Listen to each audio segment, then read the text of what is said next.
स्वागत है आप सभी का एक और न्यू वीडियो पर। देखिए एमपी बोर्ड के 10th और 12th के आधे से ज़्यादा पेपर हो चुके हैं, पर अभी कुछ सब्जेक्ट के पेपर बाकी हैं। उसके बाद आपके एमपी बोर्ड एग्जामिनेशन खत्म हो जाएंगे। पर एमपी बोर्ड एग्जाम बड़े ही आसानी से या फिर बिना किसी गड़बड़ के खत्म हो जाए, ऐसा तो हो नहीं सकता है। एग्जाम के बीच में काफ़ी जगह से काफ़ी अजीब केसेस सामने आए थे, जो कि मैंने आपको वीडियो में बताए ही थे।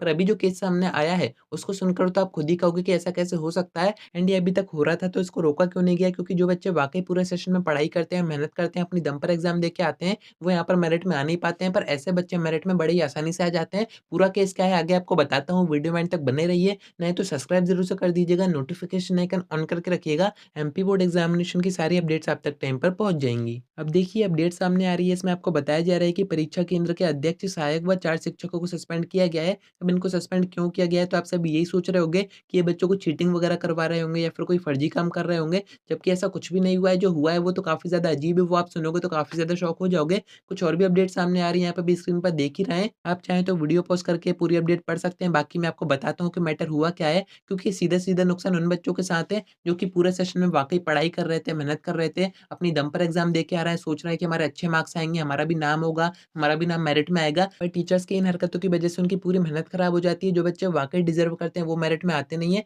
एंड जो बच्चे डिज़र्व नहीं करते हैं, वो मेरिट में आ जाते हैं, उनके अच्छे नंबर आ जाते हैं। देखिए हुआ क्या है यहाँ पर, दमोह से एक केस सामने आ रहा है। संग्रामपुर एरिया का एक स्कूल है, Rani Durgavati higher secondary school, वहाँ की अपडेट है। यहाँ पर टीचर कॉपी एक्सचेंज करते हुए पकड़ाए गए हैं। अब ये जो कॉपी एक्सचेंज कर रहे थे, बच्चे-बच्चे के आपस में नहीं कर रहे थे। ये एक पूरी भरी हुई, यानी कि पूरा पेपर उसमें किया हुआ था। ऐसी कॉपी एक बच्चे की कॉपी के साथ एक्सचेंज करने की कोशिश कर रहे थे, पर कर नहीं पाए। एंड ये कौन कर रहा था, तो ये एक मैडम कर रही थी। अब ये किसकी कर रही थी, कौन से सब्जेक्ट की कर रही थी, तो 19 तारीख को यानी कि मंडे को 10th का जो इंग्लिश का पेपर था, उसका इंसिडेंट सामने आ रहा है। अब ऐसे काफ़ी सारे केसेस हो रहे होंगे, पर जो पकड़ाया गया है वही आपको बताया जा रहा है। बाकी एमपी में काफ़ी स्कूल ऐसे हैं, काफ़ी सेंटर ऐसे हैं, जहाँ के जो टीचर हैं एग्ज़ाम सेंटर पे चीटिंग करवा रहे हैं बच्चों को। बच्चे खुद ही बताते हैं कि हमारे एग्ज़ाम सेंटर पे इतनी चीटिंग हो रही है, जो टीचर है वही सारे ऑब्जेक्टिव के आंसर बता देते हैं। तो देखिए जब तक ऐसा हो रहा है तब तक तो ठीक है, पर जब ये टीचर्स पकड़ाते हैं तो इनके साथ क्या होता है, वो तो आप इस अपडेट के थ्रू समझ ही सकते हैं। यहाँ पर जो सेंटर के हेड थे, जो स्कूल मैंने आपको बताया Rani Durgavati higher secondary school, जो कि दमोह में है, यहाँ के जो सेंटर के हेड हैं, उनके जो सहायक केंद्र अध्यक्ष हैं या फिर जो टीचर्स वहाँ पर ड्यूटी कर रहे थे, उनको यहाँ पर सस्पेंड कर दिया गया है।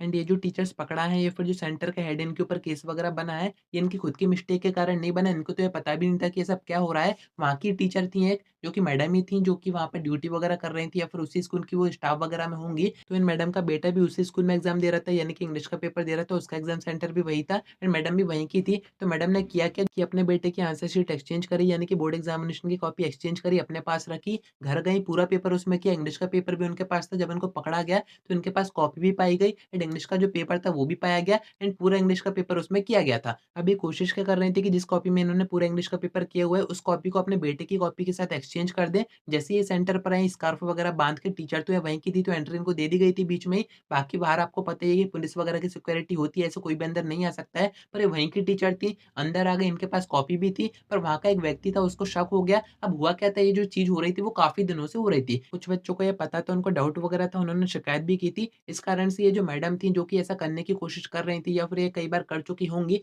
तो इनके ऊपर नज़र रखी जा रही थी। जैसे ही एंटर हुई, इनको वहाँ पर रंगे हाथों पकड़ा गया। जब इनका स्कार्फ हटाया तब समझ में आया कि ये वहीं की टीचर थी। एंड जब कॉपी पे बच्चे का नाम देखा गया, उसके बाद ये वेरीफाई किया गया कि ये तो इसी बच्चे की मम्मी है। फ़ोटो वगैरह भी आप स्क्रीन पर देख रहे हैं, कॉपी का भी फ़ोटो देख रहे हैं, काफ़ी ज़्यादा मुड़ गई है। यहाँ पर ऐसा बताया जा रहा है कि ये जो मैडम थी, जो कि अपने बच्चे की कॉपी एक्सचेंज करने आई थी, काफ़ी ज़्यादा छीनने के बाद इन्होंने कॉपी छोड़ी है। वैसे कॉपी दे नहीं रही थी, पता था कि रंगे हाथों पकड़ा तो गए, अब आगे क्या होगा, तो प्रूफ़ ये मिटाना चाह रही थी, बट फिर भी ये कितना ही बच पाती हैं। बाहर गेट पर जो पुलिस होती है, उनको इसकी इन्फॉर्मेशन दी गई, तो जो आस-पास के टीचर थे, जो कि वहाँ पे ड्यूटी कर रहे थे, जो केंद्र के अध्यक्ष थे, उनके ऊपर भी केस बना है कि आपके होते हुए ये सब कैसे हो रहा है, बच्चे की कॉपी एक्सचेंज की जा रही है, एंड बोर्ड एग्ज़ामिनेशन के बीच में बोर्ड एग्ज़ामिनेशन की कॉपी बाहर जाए या फिर उसका क्वेश्चन पेपर बाहर जाए, ये तो काफ़ी बड़ा एक अपराध होता है। यानी कि ऐसा कोई करता हुआ पाया जाता है, तो उसके ऊपर काफ़ी बड़ा केस बन सकता है, काफ़ी ज़्यादा उसको सज़ा हो सकती है। एंड आपको पता ही है, इस बार एमपी बोर्ड के नियम काफ़ी ज़्यादा सख्त हो ही गए हैं। यानी कि ऐसा कोई करता हुआ पाया जाता है, तो उसके ऊपर काफ़ी बड़ा केस बन सकता है, काफ़ी ज़्यादा उसको सज़ा हो सकती है। एंड आपको पता ही है, इस बार एमपी बोर्ड के नियम काफ़ी ज़्यादा सख्त हो ही गए हैं। ये सब होने के बाद जब इसकी इन्फॉर्मेशन ऊपर पहुँची, यानी कि डीईओ तक पहुँची, कंडक्टर तक पहुँची, तो वहाँ से ऐसे ऑर्डर आए कि उस सेंटर के जो भी केंद्र अध्यक्ष हैं, यानी कि एग्ज़ाम सेंटर के हेड हैं, या फिर जो भी टीचर्स वहाँ पे ड्यूटी कर रहे थे, उनको यहाँ पर सस्पेंड किया गया है। अब इनके ऊपर इन्वेस्टिगेशन हो रही है, केस वगैरह उनके ऊपर बना है, तो आप समझ सकते हैं कि एमपी बोर्ड में कैसी-कैसी चीज़ें होती रहती हैं। एंड ये जो मैडम पकड़ाई हैं, सभी बच्चों के सामने ही पकड़ाई हैं, जब ये कॉपी एक्सचेंज कर रही थी बच्चे के साथ, तभी जिनको इन मैडम पे डाउट था, उन्होंने तुरंत पुलिस को इन्फॉर्म किया, एंड तुरंत इनको पकड़ा गया। तो ऐसी चीज़ें एमपी बोर्ड में काफ़ी होती रहती हैं, काफ़ी सारे अजीब केसेस मैंने आपको बताए थे, एक और केस सामने आ गया है। अब देखिए ये केस तो पकड़ा गया, यहाँ पर ये जो मैडम थी वो पकड़ा गई हैं, पर एमपी में काफ़ी जगह ऐसी हैं जो गाँव के स्कूल हैं, वहाँ पर तो टीचर खुद ही चीटिंग करवा रहे हैं, फिर ऐसी काफ़ी सारी चीज़ें हो रही हैं। तो जो बच्चे वाक़ई पढ़ाई करते हैं, मेहनत करते हैं पूरे सेशन में, वो बच्चे मेरिट में आ नहीं पाते हैं एंड यहाँ पर ऐसे बच्चे मेरिट में आ जाते हैं। तो यहाँ पर आप डिमोटिवेट मत होइए, मैं आपको एक चीज़ बताऊँ, एमपी बोर्ड के जो रिज़ल्ट आते हैं वो उतने ज़्यादा परफेक्ट नहीं होते हैं, इतने ज़्यादा फेयर नहीं होते हैं कि आप उन पर भरोसा करो। आप ये सोचोगे कि हमने तो इतनी मेहनत की थी, हमने पूरे पेपर दिए थे, बट फिर भी जो हमारा दोस्त है उसके पास तो कहीं न कहीं से पेपर आ गया था या फिर उसने थोड़ा बहुत पढ़ के भी टॉप किया है, तो कहीं न कहीं से वो सेटिंग हुई है, कहीं न कहीं से सोर्सेस यूज़ हुए हैं, तब जाके उन बच्चों के ज़्यादा नंबर आए हैं। तो मैं आपसे यही कहूँगा कि बोर्ड एग्ज़ामिनेशन का जो रिज़ल्ट है उस पर ज़्यादा ध्यान मत दीजिए। आपको अगर कॉम्पिटिशन करना ही है, तो जो कॉम्पिटिटिव एग्ज़ाम है जैसे कि आपका जेईई हो गया, नीट हो गया, इन पर ध्यान दीजिए। इनमें आपकी रैंक आएगी तो आपका ऑटोमैटिक ही नाम होगा। वहाँ पर आपने जो मेहनत की है वो दिखेगी। बाकी बोर्ड एग्ज़ामिनेशन में तो ऐसे स्कैम होते ही रहते हैं, खासकर एमपी बोर्ड एग्ज़ामिनेशन में तो ये सारी चीज़ें काफ़ी कॉमन है। तो परेशान मत होइए, आगे जो भी अपडेट्स आएँगी वो मैं आपको बता ही दूँगा, तो कनेक्टेड रहिएगा। आज की वीडियो में इतना ही। कोई डाउट आता है कमेंट करके पूछ सकते हैं या फिर आप मुझसे इंस्टा पर डीएम करके बात भी कर सकते हैं।